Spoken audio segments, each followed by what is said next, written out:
Le rêve américain est-il un mythe ou une réalité? Ce concept prône la réussite sociale, l'égalité des chances, et n'importe quelle personne, quelles que soient ses origines et son milieu social, peut réussir sa vie. Dans les années 40, ce fut loin d'être le cas. Criminalité croissante, police corrompue et inégalité, on se dirigeait plutôt vers une grosse désillusion. Durant cette période, de nombreux meurtres sont restés non résolus. Nous allons en découvrir quelques-uns dans l'histoire que je vais vous raconter aujourd'hui, États-Unis années 40, du rêve au cauchemar.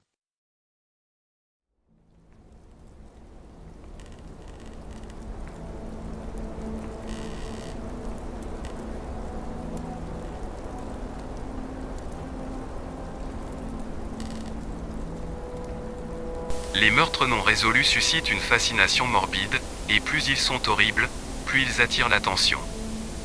Dans l'Amérique des années 40, en particulier après la Seconde Guerre mondiale, de nombreux meurtres sont restés non résolus. Presque tous les cas entraient dans l'une des deux catégories suivantes. Les meurtres de jeunes femmes, ou les meurtres de gangs impliquant le crime organisé. Le retour des soldats à la fin de la guerre entraînant une prolifération des armes non contrôlées, explique peut-être en partie cela. Pour mettre les statistiques sur les meurtres en contexte, selon les données de l'American Historical Association, les homicides ont diminué de façon constante à partir des années 1930, à l'exception d'une augmentation de 0,2% entre 1940 et 1941.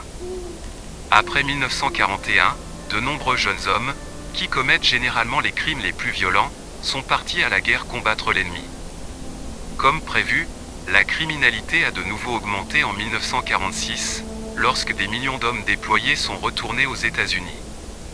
Ainsi, de nombreux meurtres non résolus des années 40 ont fait la une des journaux, non seulement par leur fréquence et leur caractère apparemment aléatoire, mais aussi par leur brutalité et la peur généralisée qu'ils ont suscité. Voici quelques-uns des cas les plus connus.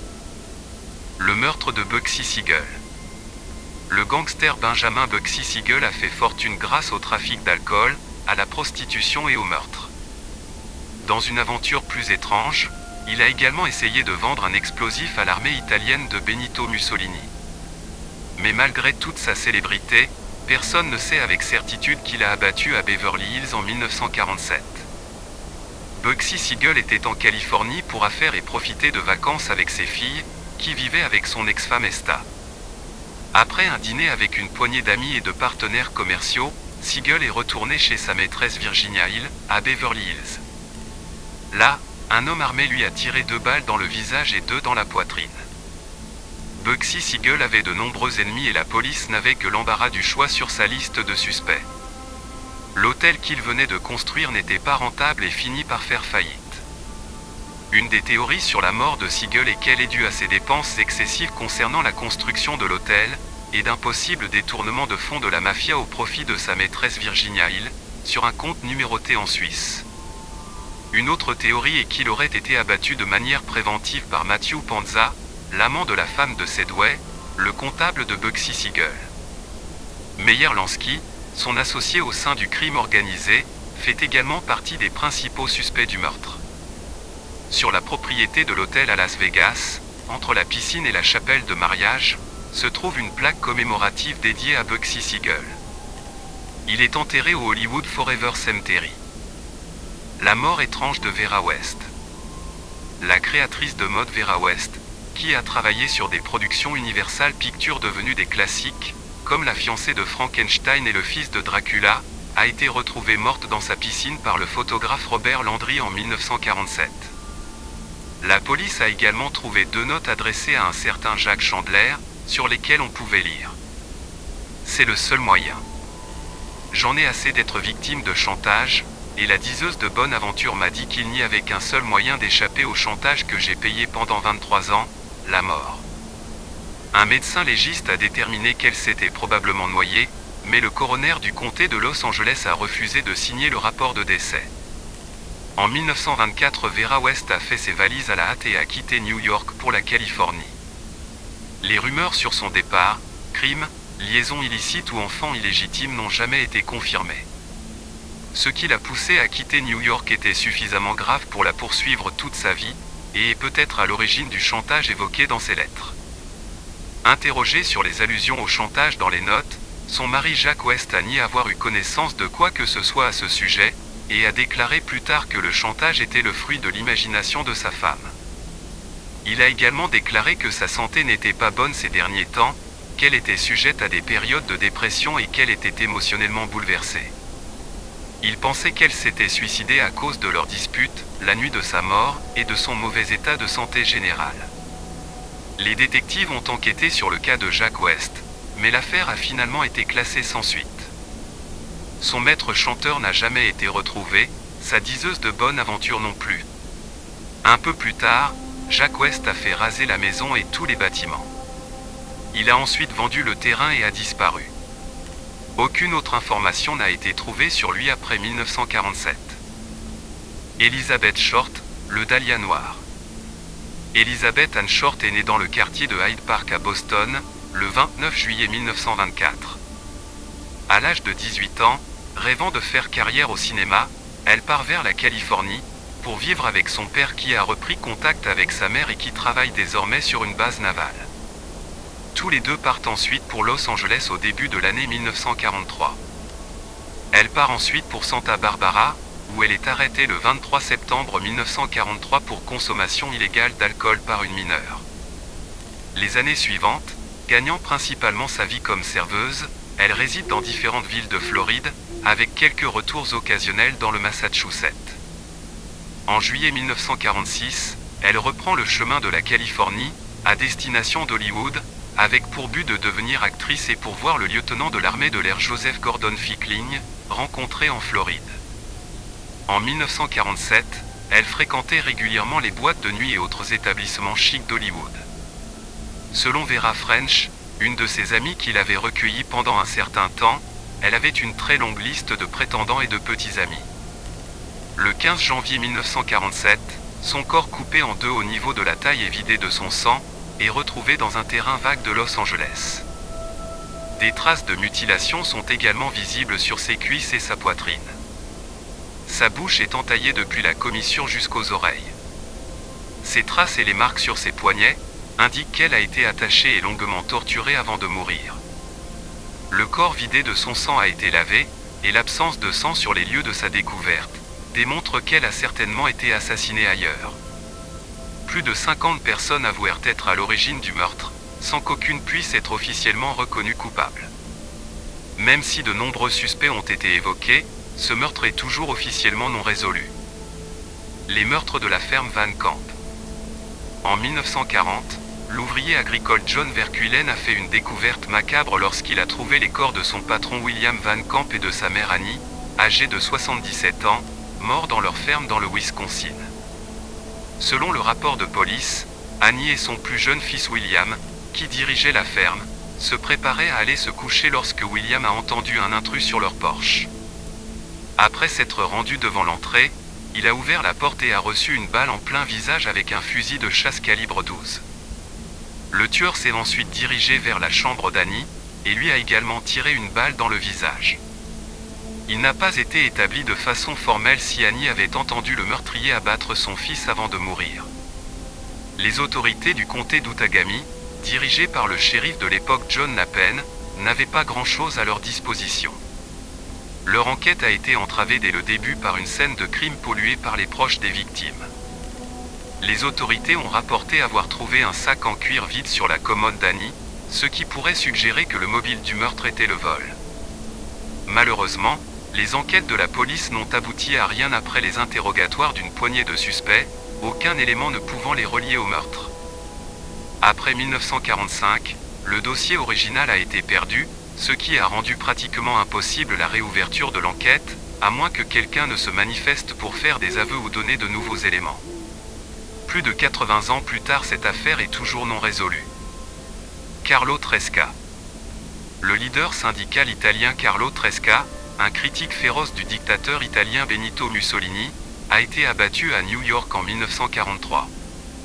Au moment de sa mort, les soupçons se portaient sur tout le monde, depuis Mussolini et les fascistes italiens, qui avaient émis un mandat d'arrêt contre lui, jusqu'aux communistes américains. Mais dans le New York du milieu du XXe siècle où les meurtres étaient monnaie courante, on trouvait bien souvent la mafia et Cosa Nostra. Le futur patron de la famille Bonanno, Carmine Galante, qui n'était encore qu'un ancien détenu à l'époque, était considéré comme le tireur.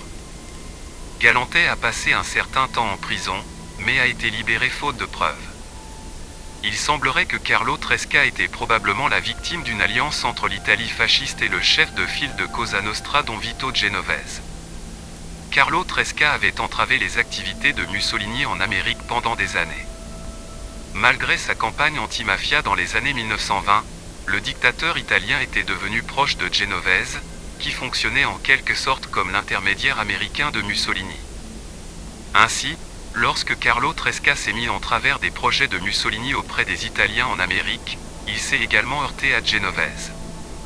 Tresca l'aurait également menacé, promettant de démanteler un réseau de drogue qu'il dirigeait depuis l'Italie. Ainsi, il semblerait que Genovese ait fait tuer Carlo Tresca, à la fois par intérêt personnel et pour rendre service à Mussolini. Salvatore Lucania, plus connu sous le nom de Lucky Luciano, a plaisanté en 1961 en disant que lorsque Mussolini avait un problème, Genovese s'en occupait à sa place. L'un de ces problèmes, selon Lucky Luciano, s'appelait Carlo Tresca. Les meurtres au clair de lune de Texarkana. Les meurtres au clair de lune de Texarkana sont une série de plusieurs meurtres non résolus et de crimes violents commis dans cette région du Texas au début de 1946. Ils ont été attribués à un agresseur non identifié, connu sous le nom du tueur fantôme. Ce criminel est suspecté de 8 agressions au moins, dont 5 mortelles, sur une période de 10 semaines, de février à mai 1946. Le modus operandi était toujours le même. Les attaques visaient des couples dans des endroits isolés, les nuits de week-end.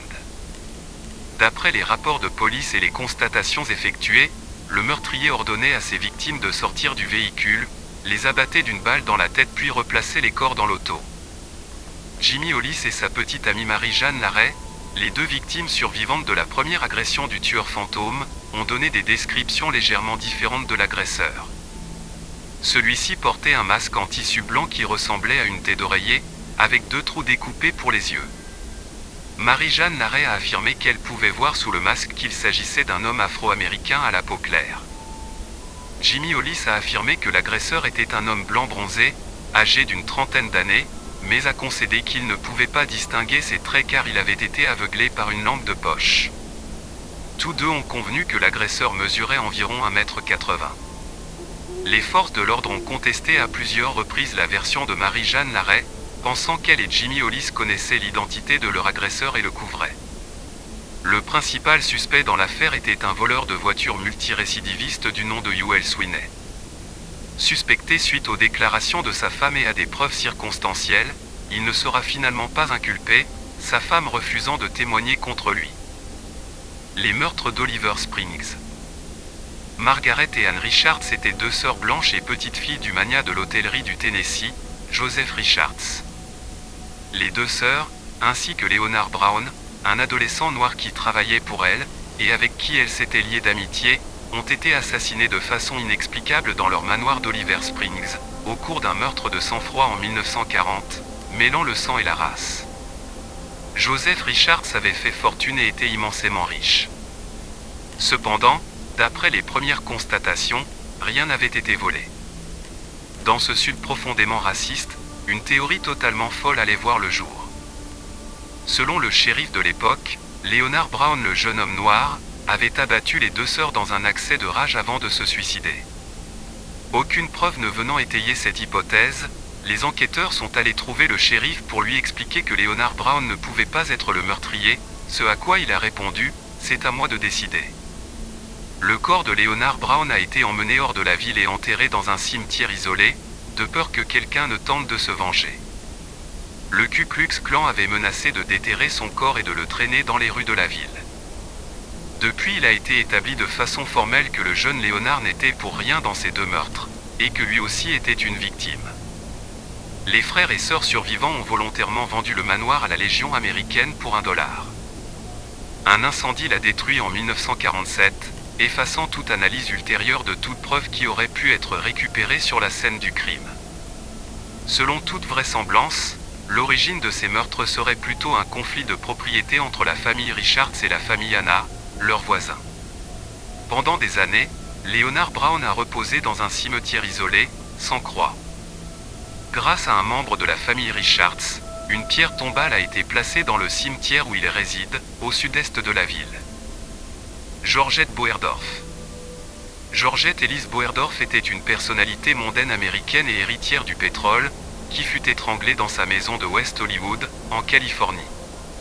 Le 12 octobre 1944, son corps sans vie, uniquement vêtu de son haut de pyjama, a été retrouvé dans sa baignoire. Elle avait été étranglée et un morceau de bandage était également enfoncé dans sa gorge. Georgette avait résisté avec acharnement à son agresseur. Un examen effectué par le médecin légiste du comté de Los Angeles, Frank Webb, a révélé de nombreuses ecchymoses et égratignures. L'autopsie a également permis de déterminer que la victime avait été violée. Les articulations de sa main droite étaient écrasées et meurtries. Il y avait une grosse ecchymose sur le côté droit de sa tête et une autre sur son abdomen, peut-être le résultat de coups de poing. Georgette aspirait à devenir actrice et a déménagé à West Hollywood aux appartements El Palacio, en août 1944. Elle a obtenu un emploi d'hôtesse à la Hollywood Canteen, où son rôle consistait à danser avec des militaires. Dans la nuit du 11 octobre 1944, Georgette quitta son travail à la Hollywood Canteen vers 23h15. Elle passa les heures suivantes à danser dans un club local appelé le Palladium, qu'elle quitta vers 2h du matin. En rentrant chez elle, Georgette prit un sergent de l'armée en autostop nommé Gordon Odland, lui déclarant qu'elle était pressée de rentrer. Selon Gordon Odland, elle attendait un appel téléphonique de son petit ami au Texas. C'est la dernière fois qu'on la vit vivante. Lors de l'enquête, un agenda contenant les noms de militaires a été retrouvé dans la chambre de Georgette. Les autorités militaires se sont jointes au bureau du shérif pour rechercher des indices. Tous les noms retrouvés dans cet agenda faisaient de ces hommes de potentiels suspects, et d'après la police le carnet en contenait beaucoup. Tous s'accordent à dire, ses amis notamment, que Georgette avait une vie sexuelle très active. William Randolph Hearst, un ami proche de la famille, a d'ailleurs fait pression sur la police de Los Angeles pour clore l'affaire au plus vite. On pense maintenant qu'il a fait cela pour éviter un procès où ce carnet, documentant les relations sociales et sexuelles de Georgette, aurait été rendu public. Les enquêteurs ont également fait le rapprochement entre ce meurtre et celui du Dahlia noir, mais là encore, tout n'est que spéculation. L'assassinat du professeur Louis Saline.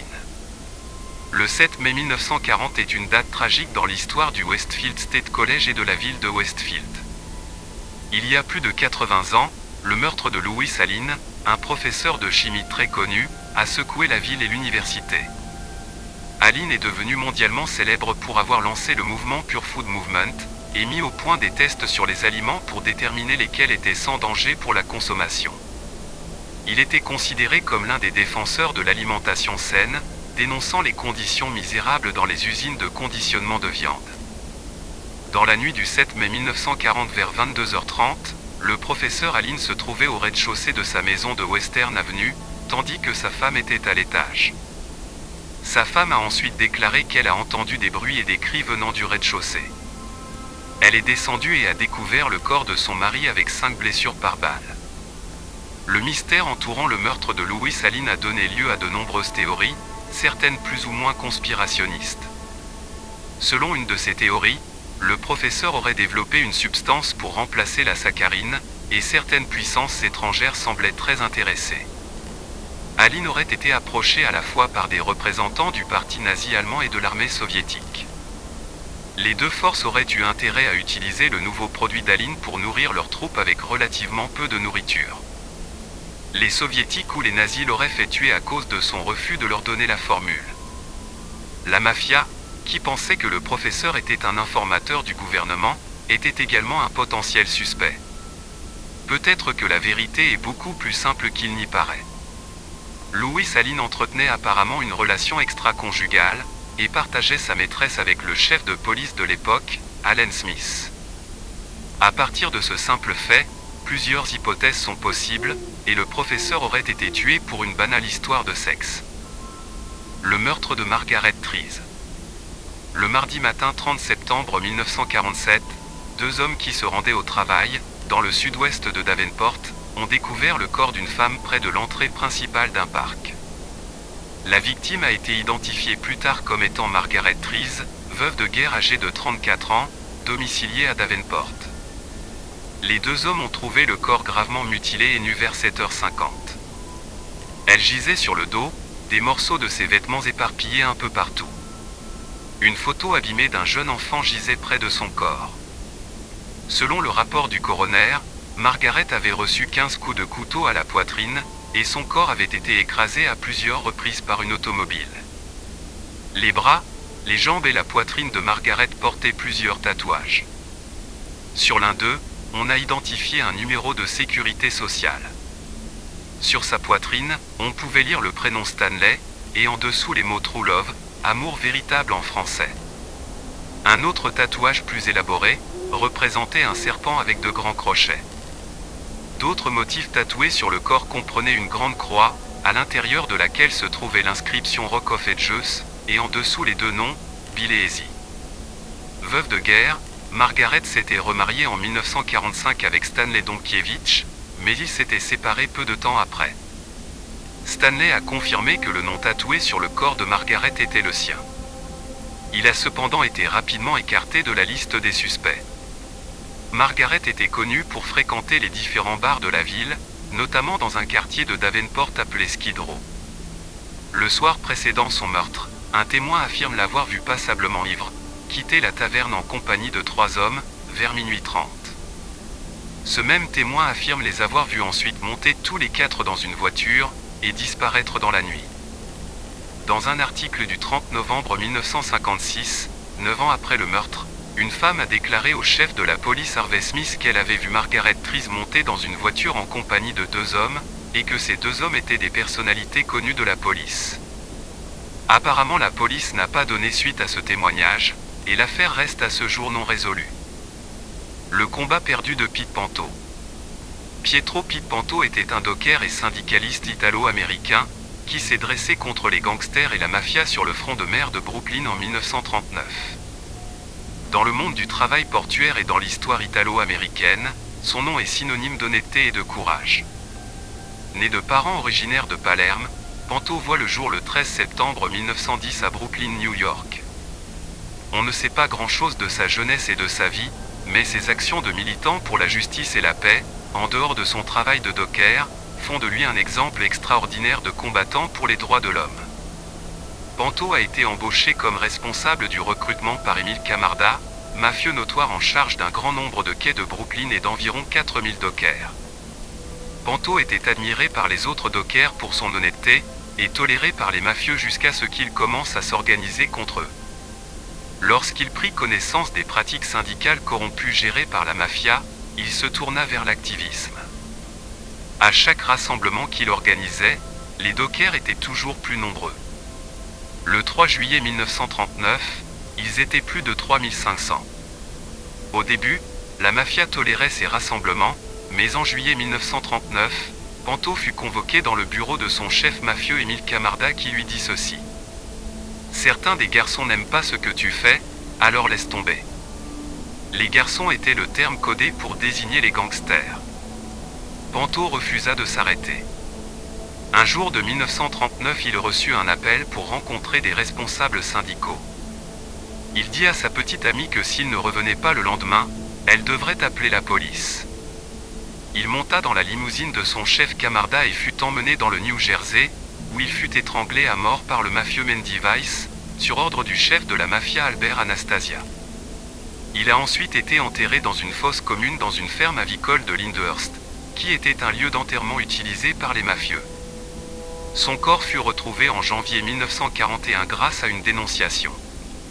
Personne n'a jamais été arrêté ni poursuivi pour son meurtre. Mendy Weiss, son assassin, sera arrêté pour un autre meurtre et passera sur la chaise électrique le 4 mars 1944. La disparition de Virginia Carpenter. Mary Virginia Carpenter est née le 25 janvier 1927 à Texarkana. Peu de temps après avoir fréquenté le lycée d'Arkansas avec sa cousine, son père tombe gravement malade. Il meurt 2 ans plus tard, alors qu'elle n'a que 15 ans. En 1944, elle entre à l'université d'Arkansas pour étudier le journalisme.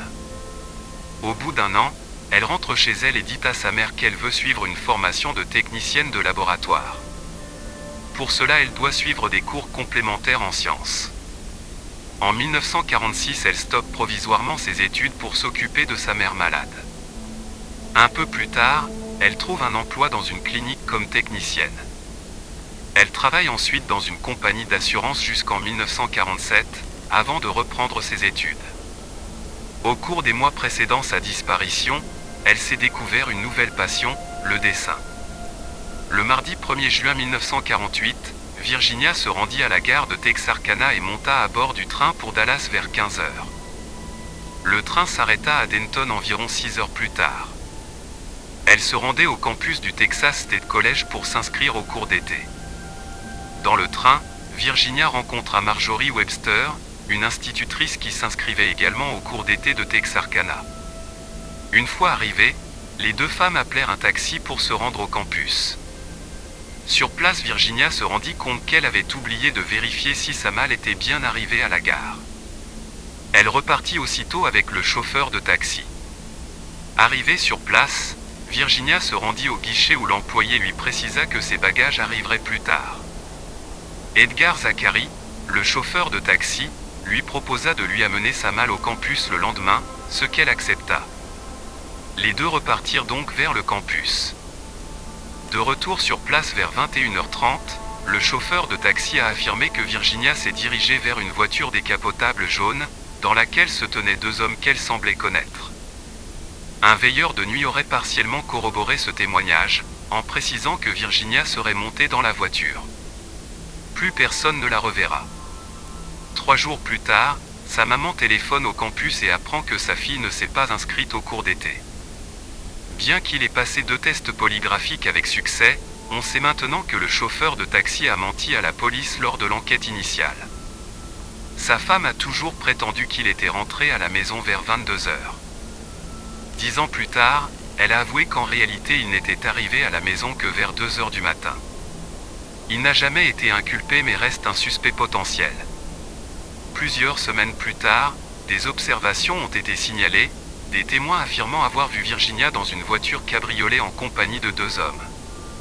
Et le plus étrange dans tout cela, Virginia connaissait 3 des victimes assassinées par le tueur fantôme, le meurtrier au clair de lune de Texarkana. Les théories entourant sa disparition vont du meurtre à la disparition volontaire, en passant par l'amnésie. Virginia Carpenter a été déclarée légalement morte en 1955. Sa disparition reste non résolue.